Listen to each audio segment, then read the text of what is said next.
ya.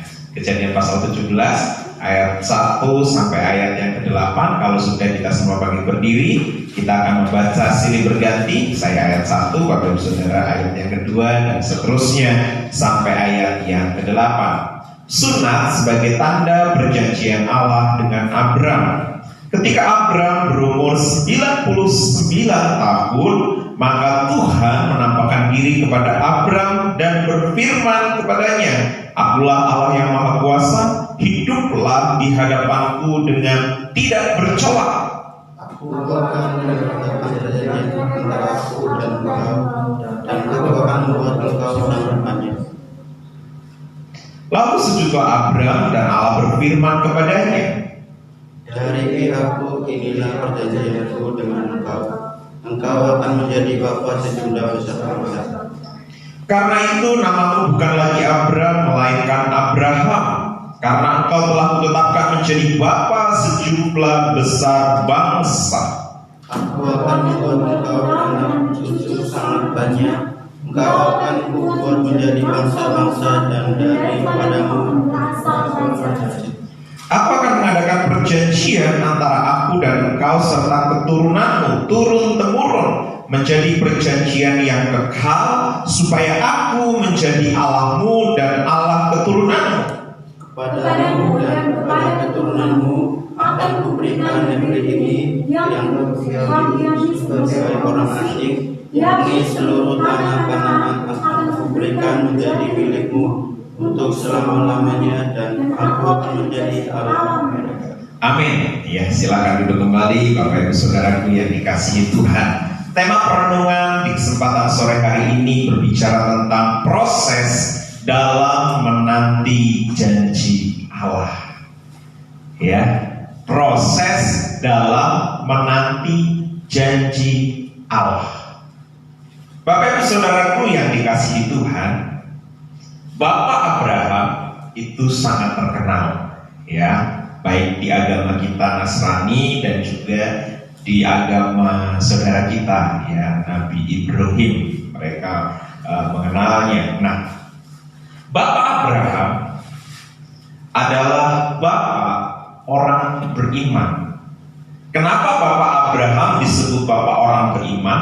Karena ketika dia dipanggil Tuhan untuk pergi dari sanak famili keluarganya dan dipanggil oleh Tuhan ke sebuah negeri yang Abram sendiri belum tahu tempatnya di mana, lokasinya seperti apa, tanahnya seperti apa, daerahnya di sebelah mana, dia belum tahu. Tetapi ketika dia mendengar suara Tuhan, Tuhan berbicara kepadanya dan ia berkata, "Oke Tuhan, saya ikut." Padahal hal yang gak nyaman harus meninggalkan sanak famili dan keluarga. Dalam teks bacaan yang kita baca bersama-sama, di sini Abram sedang mengalami satu pergumulan. Abram artinya bapak yang dimuliakan. Ya, Abram itu artinya bapak yang dimuliakan. Tetapi nama Abram tidak sesuai dengan pribadinya. Karena orang timur, mereka akan dipermuliakan ketika mereka memiliki keturunan, dan keturunannya itu laki-laki. Abram belum punya anak. Dia tidak punya keturunan. Sedang namanya bapak yang dimuliakan. Dia belum dimuliakan. Tetapi pada posisi ini dia sedang mengiring Tuhan dan dia berjalan dengan Tuhan. Kalau kita baca di pasal-pasal sebelumnya, di usia 75 tahun, kalau sekarang di teks yang kita baca, dia sudah ada di usia 99. Tetapi di pasal yang ke-15, di sana dijelaskan bahwa umur Abram masih 75. Saat dia menerima janji Tuhan bahwa dia akan menjadi bangsa yang diberkati oleh Tuhan. Tetapi Tetapi di usia 17 ini dia menanti janji Tuhan. Tetapi janji itu tidak kunjung datang. Bapak Ibu Saudara bisa bayangkan, Bapak Ibu Saudara sudah sungguh-sungguh ikut Tuhan, Bapak Ibu Saudara dengar suara Tuhan, Tuhan berbicara baik melalui kebenaran firman dan lain sebagainya. Kesetiaan Bapak Ibu Saudara sudah sungguh-sungguh, tetapi sudah bertahun-tahun Bapak Ibu Saudara mengikut Tuhan, tetapi hidup Bapak Ibu Saudara toh masih ada di dalam kesusahan. Apa yang akan Bapak Ibu Saudara lakukan? Pergi meninggalkan Tuhan dan mencari mbah gunung, pergi ke Gunung Kawi dan lain sebagainya, atau untuk menyelesaikan permasalahan Bapak Ibu Saudara mencari jalan keluar yang menurut Bapak Ibu Saudara itu mudah. Bapak Ibu Saudaraku yang dikasihi Tuhan, kita memang mengenal Bapak Abraham sebagai bapak orang beriman. Tapi kalau kita belajar dan membaca kebenaran firman Tuhan, Bapak Abraham sama seperti kita, manusia biasa. Berapa kali Bapak Abraham jatuh di dalam dosa? Berapa kali Bapak Abraham meragukan akan janji Tuhan?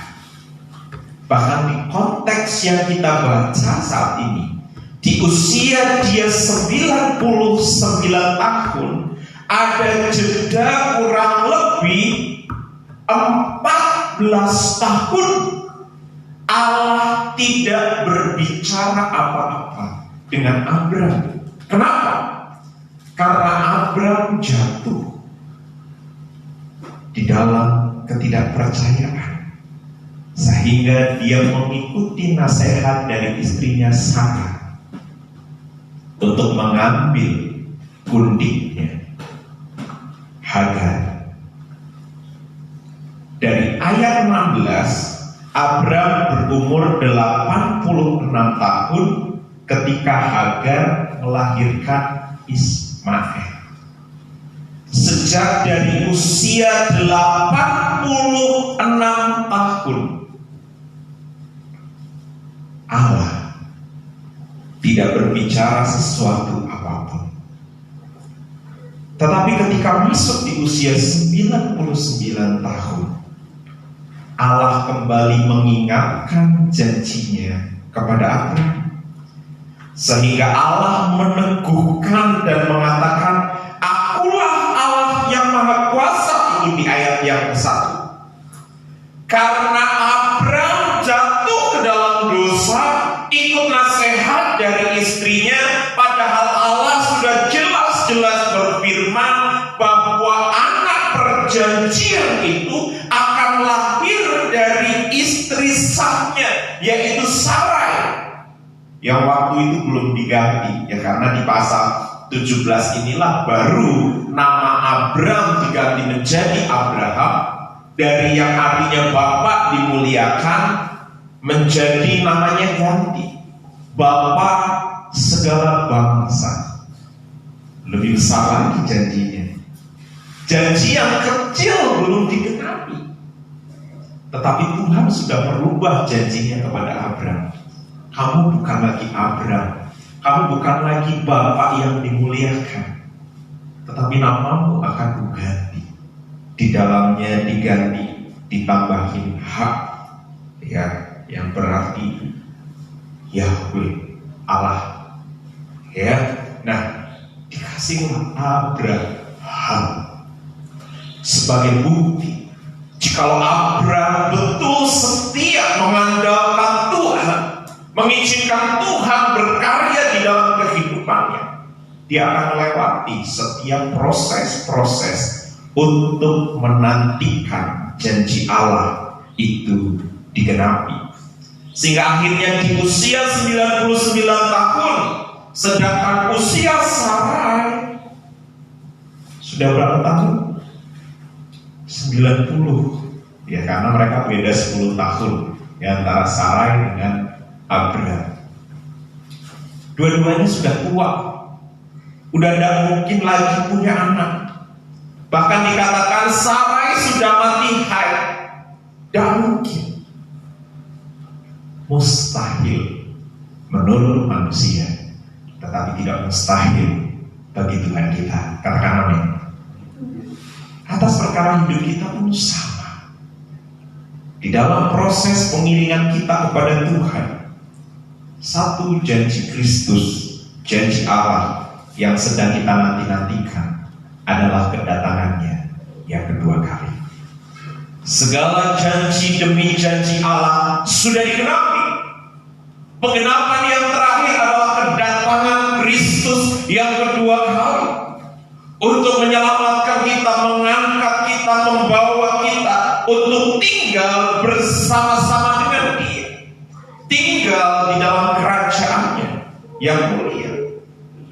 Nah, jadi Bapak Ibu Saudaraku yang dikasihi Tuhan, proses dalam menanti janji Allah, apa yang perlu kita lakukan di dalam menanti janji itu? Yang pertama ada di ayat yang ke-15, ayat yang ke-5 dan ayat yang ke-6. Lalu Tuhan membawa Abraham keluar serta berfirman, coba lihat ke langit, hitunglah bintang-bintang jika engkau dapat menghitungnya. Maka firman-Nya kepadanya, demikianlah banyaknya nanti keturunan. Lalu di ayat ke-6, lalu percayalah Abraham kepada Tuhan, maka Tuhan memperhitungkan hal itu kepadanya sebagai kebenaran. Ini ketika Abraham masih di usia 75 tahun. Di dalam menanti janji Tuhan itu tidak mudah. Di dalam menanti janji Tuhan itu kita harus terus belajar untuk meletakkan hidup kita di bawah kehendak Tuhan. Di dalam menanti janji Tuhan kita harus belajar untuk meletakkan setiap kehendak kita, keinginan kita, keputusan-keputusan yang kita ambil pun harus kita belajar serahkan sepenuhnya kepada Tuhan. Kita belajar kepada Abraham ketika Abraham melangkah. Ya, dia sudah terima janji, dia sudah dengar janji Tuhan. Namun nyatanya di pasal 16, ketika janji itu tidak kunjung datang, dia jatuh. Dia bingung. Dan akhirnya dia mengikuti nasihat dari istrinya. Sebab itu kita perlu pegang teguh janji Tuhan. Sebenarnya kunci itulah yang harus dipegang oleh Bapak Abraham. Di ayat yang ke-16 sudah dijelaskan, lalu percayalah Abraham kepada Tuhan, dan Tuhan memperhitungkan apa yang menjadi keyakinan Abraham, bahwa dia percaya apa yang Tuhan katakan. Mungkin menurut manusia mustahil, umurnya sudah 75 tahun, dan mungkin dia akan memiliki keturunan, tetapi dia percaya atas janji. Dan satu hal yang menarik di situ adalah untuk kita memegang janji Tuhan, kita harus berani untuk keluar. Keluar dari apa? Keluar dari pola pikir, keluar dari pengalaman-pengalaman yang pernah kita alami, keluar dari membatasi cara Tuhan bekerja di dalam kehidupan kita. Kita melihat segala proses yang sudah Tuhan izinkan terjadi di dalam kehidupan kita dari cara pandangnya Tuhan, bukan cara pandangnya kita. Tapi kita kadang sebagai manusia lebih sering mengutamakan cara pandang kita menyelesaikan masalah daripada caranya Tuhan menyelesaikan masalah dalam hidup kita. Betul? Kadang kita lebih memaksakan keinginan-keinginan kita. Aku inginnya seperti ini Tuhan. Aku tidak mau yang seperti itu. Bahkan ada titik di mana ketika kita berdoa, kita berseru, kita berserah atas kehidupan ini kepada Tuhan. Kadang pun ketika kita diizinkan untuk melewati prosesnya, kadang apa yang sudah kita percayakan, apa yang sudah kita serahkan kepada Tuhan, kadang kita ambil lagi. Kita sudah berkata, Tuhan, aku percayakan masa depanku sepenuhnya kepada Tuhan, dan aku mau belajar hidup di dalam kehendak-Mu. Tapi ketika proses, persoalan, permasalahan hadir terus-menerus tanpa terpikir lagi, kita menggunakan kekuatan dan kemampuan kita untuk menyelesaikan persoalan-persoalan yang ada, sehingga akhirnya kita capek, kita lelah, dan kita mungkin berpikir, kok Tuhan diam saja melihat saya yang penuh dengan pergumulan, tapi Tuhan tidak tolong. Katanya Tuhan akan tolong, tetapi mana janjinya? Mana? Tidak terwujud, nggak nyata-nyata, sudah bertahun-tahun. Perhatikan, dari usia 75 sampai 99, sudah berapa tahun? Abraham dengar suara Tuhan itu nggak kayak kita. Kita melalui pembacaan firman, ya kadang melalui rema di hati kita. Tapi Abraham langsung dengar suara itu juga membuat Abraham pun. Kalau kita baca ayat 15 sampai pasal yang ke-17, kita akan mendapati berapa kali Abraham ketika Tuhan berfirman kepadanya, dia mengalami keraguan demi keraguan. Bahkan di umur yang tadi kita baca di ayat yang ke-17, ayat pasal 17 ayat 1, Abraham pun ragu. Aku sudah 99 tahun Tuhan, Sarai istriku sudah 90 tahun, sudah tidak mungkin lagi. Mungkin dulu ketika aku di usia 75 tahun itu masih ada kemungkinan, tetapi sekarang umurku sudah 99 tahun, ini udah tidak mungkin. Bahkan ketika Sarai pun mendengar apa yang dikatakan oleh Tuhan, Sarai yang ada di dalam dia tertawa.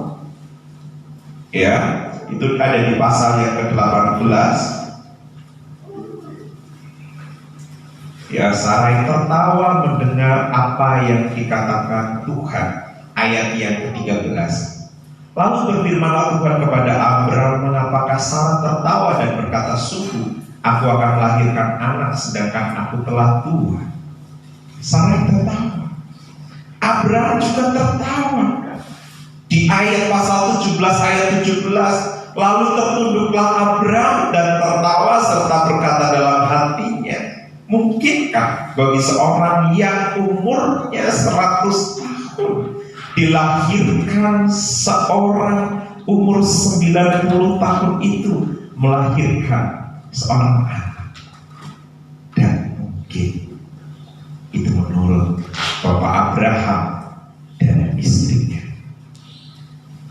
Tetapi kalau Tuhan sudah berjanji, tidak ada perkara yang mustahil. Katakan amin. Tidak ada perkara yang mustahil. Tuhan sanggup menggenapi akan segala janji-janjinya di dalam kehidupan orang-orang yang percaya dan mengasihi Dia. Sebab itu jangan batasi hidup kita dengan pengalaman bagus. Itu bisa menjadi satu bahan pelajaran. Tetapi ada titik di mana pengalaman tidak cukup untuk menampung dan mengerti pemahaman tentang kebesaran Tuhan kita. Ada cerita ayam dan bebek. Bagi saudara tahu ayam? Tahu ya, ayam. Di desa saya itu ada ayam, ada bebek. Ya, ada kalanya ayam dan bebek bisa berjalan bersama. Tetapi ada satu hal yang bisa dilakukan bersama-sama oleh ayam dan bebek, tapi satu hal yang tidak bisa dilakukan oleh ayam. Ketika mereka bersama-sama berjalan di darat, mereka bisa jalan. Tetapi ketika ada sungai, bebek bisa renang, ayam tidak bisa. Ada kalanya pengalaman dan iman bisa berjalan bersama, tapi tidak selamanya pengalaman, pengetahuan, pengertian kita akan kehidupan ini bisa berjalan bersama dengan iman. Ada saatnya iman berdiri tegak sendiri, di mana kita tidak bisa menjangkau kebesaran Tuhan, dan kita hanya belajar untuk Tuhan, aku berserah atas hidup ini sepenuhnya kepada Engkau. Dan kita meletakkan segala pengalaman, pengetahuan kita, dan kita berjalan di dalam keyakinan. Pengalaman, pengetahuan itu mendukung untuk kita mengenal siapa Tuhan Allah kita. Ya, tetapi iman yang disertai memang dengan pengalaman dan pengetahuan itu akan membuat kita mengalami Tuhan di dalam segala kebesarannya. Katakan amin. Nah, yang pertama adalah pegang teguh janjinya. Yang kedua, memelihara hidup di dalam perkenanan Tuhan. Di dalam menanti janji Tuhan itu tidak mudah. Ya, kita takut Tuhan. Kita dengar firman Tuhan.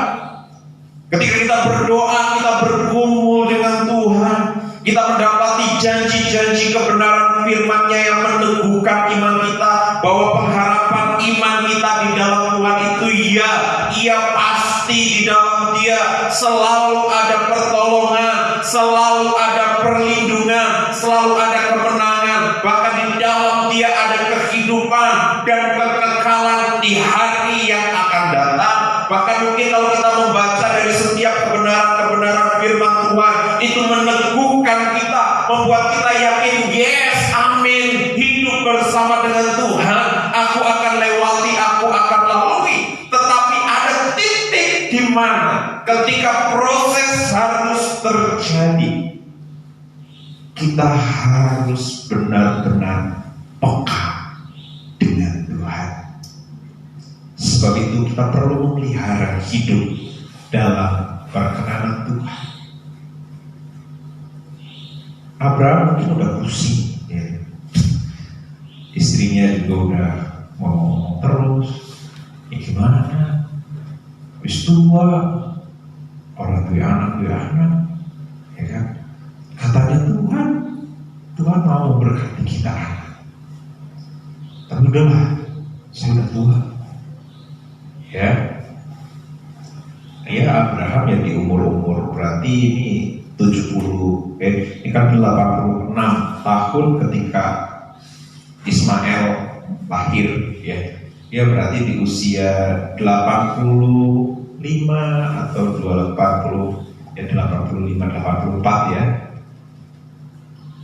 Sarah bilang sama Abraham, bis kayak jika baik pembantu nenyong, ambil saja sudah.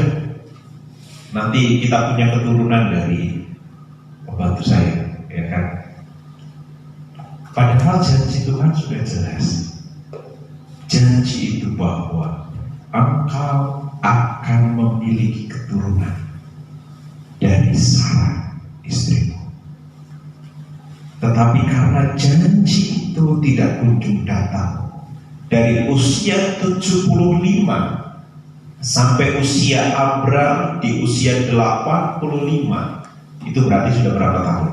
10 tahun, ya. Kalau saudara sudah berdoa 10 tahun, doanya belum dijawab, ada Bapak saudara bergumul, mungkin sudah berapa tahun, tapi doanya belum dijawab. Ada?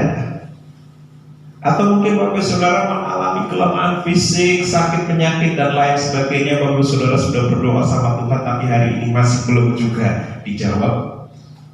Abraham sudah 10 tahun.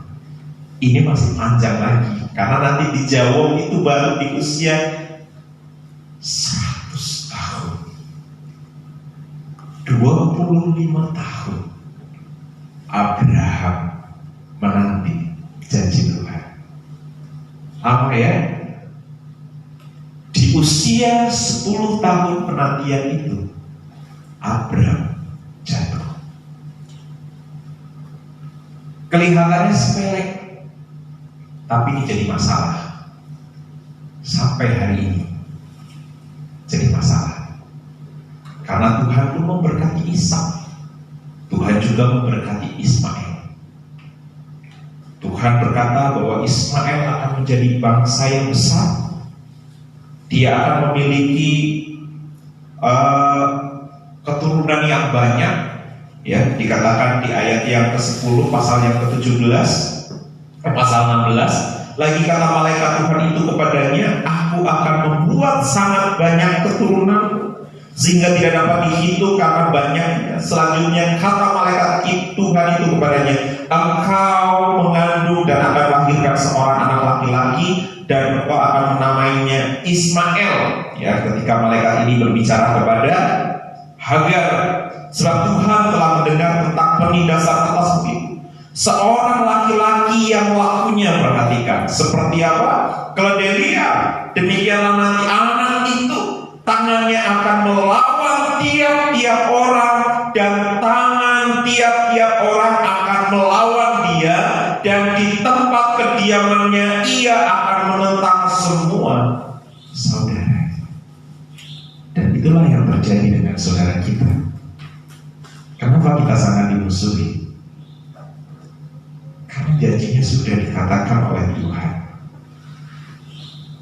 baik antara keturunan Ismail dan keturunan Ishak akan gontok-gontokan terus sampai kedatangan Kristus yang kedua kali. Dan ini sudah dikatakan oleh kebenaran firman. Bahkan di sesama mereka, saudara mereka sendiri pun gontok-gontokan karena firman yang sudah berkata. Nah, jadi firman itu tergenap. Tetapi di dalam titik ini adalah kita belajar, ketika Abraham tidak melakukan firman dengan tepat, dengan benar, sedikit kesalahan menjadi masalah yang besar, bahkan sampai sangat famili keturunannya sampai hari ini. Hanya kesalahan kecil, tidak sabar menunggu janji Tuhan. Sebab itu Tuhan mengingatkan, akulah Allah yang Maha Kuasa di ayat 17. Hiduplah di hadapanku dengan tidak bercela. Karena kegagalan Abraham jatuh di dalam dosa saat ia menuruti apa yang dikatakan oleh istrinya Sarah. Ya, jadi masalah. Dan kalau kita baca itu masalah terus. Hagar sama Sarah berantem terus. Berapa kali Ismail juga harus diusir dari rumah dan lain sebagainya. Jadi memelihara hidup di dalam perkenanan Tuhan itu berbicara juga tentang kekudusan. Ya, kekudusan hidup di dalam seluruh keberadaan hidup kita. Katakan amin. Yang terakhir, proses dalam menanti janji Allah. Yang pertama tadi apa? Pegang teguh janjinya. Ya, yang kedua, memelihara hidup dalam perkenanan Tuhan. Nanti pulang lupa nih. Tadi firmannya apa? Wah, Bapak Abraham Bapak Abraham kenapa punya anak? Ya, bukan, ya. Tapi belajar buat setiap kita. Pegang teguh janjinya, memelihara hidup dalam perkenanan Tuhan. Yang terakhir, percaya. Bagi Tuhan tidak ada yang mustahil. Ayat pasal 18 ayat yang keempat, ya, bukan pasal 18, bukan ayat yang keempat, 14, ya. Di sana dikatakan, adakah sesuatu apapun yang mustahil untuk Tuhan? Pada waktu yang telah ditetapkan itu, tahun depan aku akan kembali mendapatkan engkau. Pada waktu itulah Sarah mempunyai seorang anak laki-laki. Lalu Sarah menyangkal, katanya, aku tidak tertawa, sebab ia takut. Tetapi Tuhan berfirman, tidak, memang engkau tertawa. Di hadapan Tuhan tidak ada perkara yang tersembunyi. Sarah tertawa di dalam hatinya, tetapi Tuhan tahu tertawanya Sarah. Tuhan tahu apa yang sedang engkau alami hari-hari ini. Tuhan tahu apa yang sedang engkau rasakan hari-hari ini. Tuhan mengerti apa pergumulanmu hari ini. Tuhan tahu apa yang sedang menghimpit keadaanmu hari-hari ini. Bahkan di saat orang lain pun tidak tahu, Tuhan itu tahu. Katakan amin. Dan mungkin menurut engkau itu perkara yang mustahil, tetapi firman Tuhan berkata, bagi Tuhan tidak ada perkara yang mustahil. Segala sesuatunya mungkin. Ilmu medis mungkin tidak bisa mengusahakan orang yang usia 90 tahun bisa mengandung. Tidak mungkin. Tetapi Tuhan sanggup mengerjakan dan melakukannya. Amin. Orang yang darah Maria aja bisa dipakai Tuhan, ya, dipinjam rahimnya untuk melahirkan Tuhan Yesus. Yang gak mungkin buat orang di hadapan Tuhan itu mungkin. Tapi yang perlu kita lakukan dalam hidup kita adalah pegang janji Tuhan, memelihara hidup dalam perkenanannya, percaya bagi Tuhan tidak ada yang mustahil, dan letakkan belajar hidup kita, belajar hidup di bawah kehendak Tuhan. Sembari kita berkata seperti Tuhan Yesus, biarlah kehendakmu yang jadi, bukan kehendakmu, bukan kehendakku. Kita belajar untuk meletakkan tetap pengharapan iman kita kepada Tuhan, tetapi dibarengi dengan biar kehendakmu yang jadi dalam hidupku. Katakan amin. Sehingga dalam proses menanti janji Allah ini, hidup kita pun terbentuk, pengalaman kita dengan Tuhan juga semakin kita alami dalam hidup kita. Saya minta Mas Dion untuk main musik ke depan. Haleluya. Kita semua bagi berdiri, kita akan berdoa untuk firman yang bersama-sama kita lakukan bersama.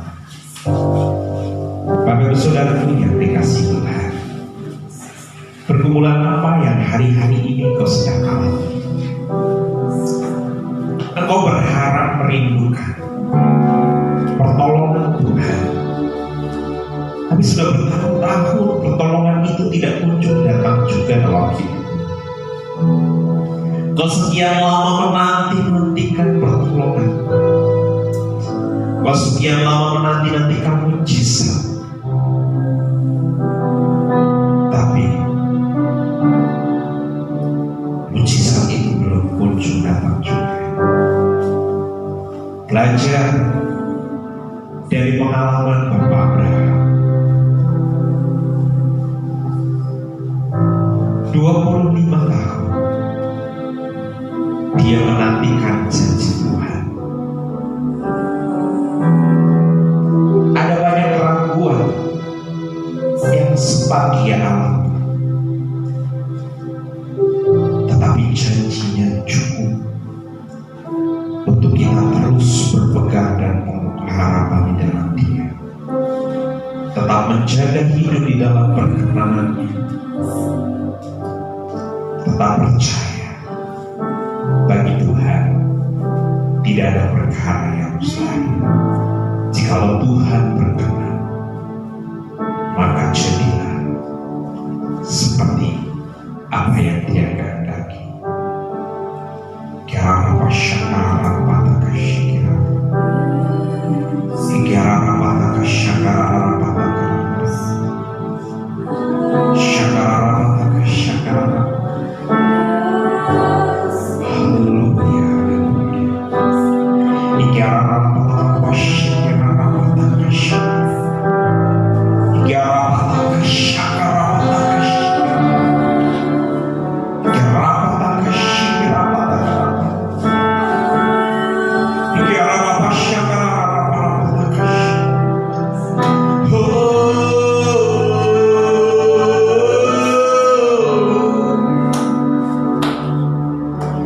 rasakan kasih-Mu Tuhan, ku rasakan kuasa-Mu Tuhan, ku rasakan kasih kuasa Roh Kudus, ku rasakan kehadiran-Mu, ku rasakan kasih, ku rasakan